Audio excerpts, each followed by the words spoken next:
Hello everyone, आप देख रहे हैं चैनल अमीन इन्फो। दिल्ली यूनिवर्सिटी के पीजी कोर्सेज के एडमिशन प्रोसेस के बारे में हम बात करने वाले हैं 2025 के। चूंकि सीयूटी के फॉर्म निकल गए हैं और सीयूटी पीजी ही पहला ऐसा स्टेप है जिसके थ्रू आपका दिल्ली यूनिवर्सिटी में एडमिशन होगा।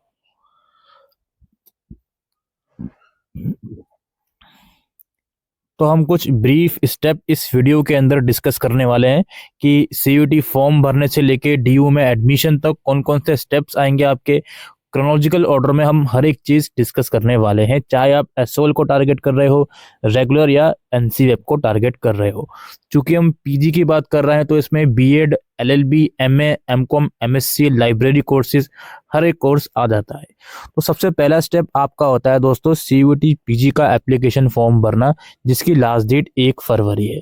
सीयूटी पीजी का जो एप्लीकेशन फॉर्म है वो अगर आप रेगुलर और एनसीवेब में एडमिशन चाहते हो तब तो वो फॉर्म मैंडेटरी है भरना, और अगर आप एसओएल में एडमिशन चाहते हो तो एमए और एमकॉम जैसे कोर्सेज के लिए सीयूटी पीजी का स्कोर भी कंसीडर करा जाता है, और एसओएल में एडमिशन के लिए जो मेरिट बेस्ड एडमिशन है वो भी होते हैं। लेकिन रेगुलर और एनसीएफ में केवल सीयूटी पीजी का ही स्कोर कंसिडर करा जाएगा एडमिशन के लिए। जो एसओएल में एमबीए और लाइब्रेरी कोर्सेज हैं दोस्तों, उसमें कोई भी सीयूटी रिक्वायर्ड नहीं होता। तो पहला काम आपका है सीयूटी पीजी का फॉर्म भरना। फॉर्म कैसे भरना है उस वीडियो का लिंक डिस्क्रिप्शन में है। फॉर्म भरते समय कुछ चीजें हैं जो कि आपको ध्यान में रखनी होती हैं। उसमें यह है कि आपको अपना पेपर कोड बहुत केयरफुली चूज करना है। अब आप सीयूटी के फॉर्म में मैक्सिमम 4 पेपर कोड तक के लिए अप्लाई कर सकते हो। फीस की जब तक बात करें, अगर आप 1 या 2 कोड के लिए अप्लाई करोगे तो 1400 रुपये फीस है जनरल कैटेगरी की। 3 कोड्स के लिए अप्लाई करोगे, 3 पेपर्स के लिए, तो 2100 रुपये फीस है। और अगर 4 पेपर्स के लिए अप्लाई करोगे तो 2800 रुपये आपकी फीस है। तो सीयूटी का फॉर्म आपको बहुत केयरफुली भरना है, और आप अपनी एलिजिबिलिटी के हिसाब से और जो भी कोर्स को आप टारगेट कर रहे हो उसके हिसाब से पेपर कोड उसमें चूज करना है। उसके बाद सीयूटी का फॉर्म जब आप भर दोगे, फिर आपका सीयूटी पीजी का एग्जाम होगा जो कि मार्च के मंथ में कंडक्ट होगा, 13 मार्च। और उसके बाद से आपके एग्जाम से कुछ दिन पहले आपका हॉल टिकट आ जाएगा जिसमें एडमिट कार्ड और बाकी सारी चीजें लिखी रहेंगी, एग्जाम सेंटर वगैरह, तो वो आपका उसमें क्लियर होगा। तो मार्च में आप सीयूटी पीजी के एग्जाम में अपियर हो गए। उसके बाद आपका जो रिजल्ट है आपको अप्रैल मिड या अप्रैल एंड तक मिल जाएगा सीयूटी पीजी का, जिसमें बता दिया जाएगा कि जो 300 मार्क्स का सीयूटी पीजी का एग्जाम हुआ है उसमें आपके कितने नंबर हैं। अब सीयूटी पीजी स्कोर के बाद आपका प्रोसेस शुरू होता है डीयू के काउंसलिंग के फॉर्म का। अब सीयूटी पीजी का जब रिजल्ट आ जाएगा तो दिल्ली यूनिवर्सिटी अपना काउंसलिंग फॉर्म निकालेगी जिसे बोलते हैं common seat allocation system, CSAS PG. और ये जो काउंसलिंग फॉर्म निकलता है रेगुलर और एनसीएफ का अलग होता है, कॉमन फॉर्म होता है, और एसओएल का जो फॉर्म होता है वो अलग होता है जो कि एसओएल की वेबसाइट पर निकलता है। क्योंकि एसओएल में सीयूटी पीजी के अलावा मेरिट स्कोर भी कंसिडर करा जाता है, तो थोड़ा सा एसओएल का फॉर्म थोड़ा सा लेट निकलेगा as compare to regular PG CSAS form. ठीक है, क्योंकि अप्रैल एंड में रिजल्ट आ रहा है मेरे अकॉर्डिंग, तो मई के मिड तक होपफुली आपको ये CSAS का जो फॉर्म है वो देखने को मिल जाएगा।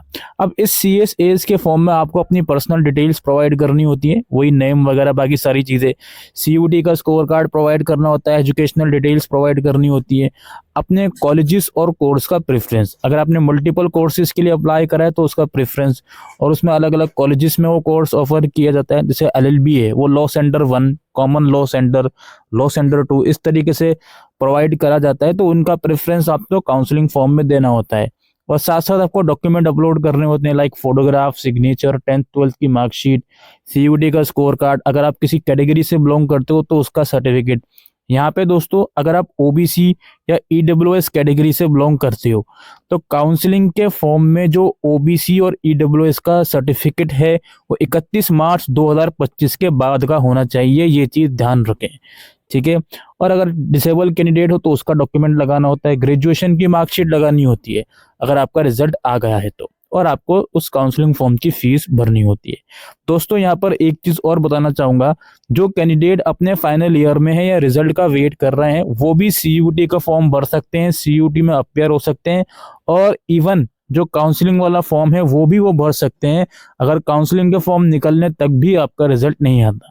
क्योंकि एग्ज़ाम जल्दी होता है सीयूटी पीजी का, और जिस वक्त काउंसलिंग के फॉर्म निकलते हैं उस वक्त फाइनल सेमेस्टर के एग्ज़ाम्स ही चल रहे होते हैं। तो आप बिल्कुल निश्चित होकर बिना अपने ग्रेजुएशन के रिजल्ट के काउंसलिंग का जो फॉर्म है वो भर सकते हो। बाद में वो लोग अपॉर्चुनिटी देते हैं, विंडो वगैरह ओपन करते हैं रिजल्ट डिक्लेरेशन के बाद। तो जब आप फॉर्म भर दोगे उसके बाद दिल्ली यूनिवर्सिटी अपना सीट अलोकेशन का प्रोसेस स्टार्ट करती है। जनरली 3 से 4 नॉर्मल राउंड्स होते हैं, उसमें यूनिवर्सिटी जो है वो कट ऑफ वगैरह रिलीज करती है आपके पोर्टल में, और ये बताती है कि यदि आपको किसी राउंड में कोई सीट अलॉट हुई है या नहीं। और अगर आपको किसी भी राउंड में कोई भी सीट अलॉट हुई होती है तो वो आपके CSAS पोर्टल में ही शो करता है कि आपको किसी भी राउंड में कोई अगर सीट अलॉट होती है, तो उसी पोर्टल से आपको उस सीट को एक्सेप्ट करना होता है।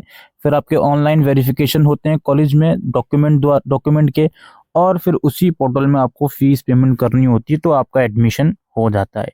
उसके बाद जब कॉलेजेस वगैरह या आपका डिपार्टमेंट ओपन होते हैं तो वहाँ पर जो भी फिजिकल वेरिफिकेशन है वो होता है।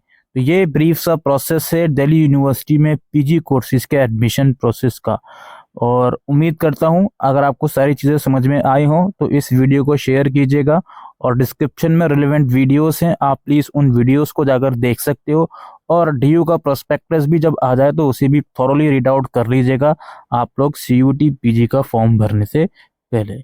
और जो ऐसे बच्चे हैं जो एसओल में MA MCOM में बिना सीयूटी के बेस पर अप्लाई करना चाहते हैं, तो वो डायरेक्टली मई जून तक का इंतजार करें और डायरेक्टली फिर एसओल का ही फॉर्म भरेंगे, वो सीयूटी का फॉर्म नहीं भरें अगर आप ऐसा करना चाहते हो तो उम्मीद करता हूँ आपको ये वीडियो यूजफुल लगी हो, तो वीडियो को शेयर कीजिएगा। Thank you.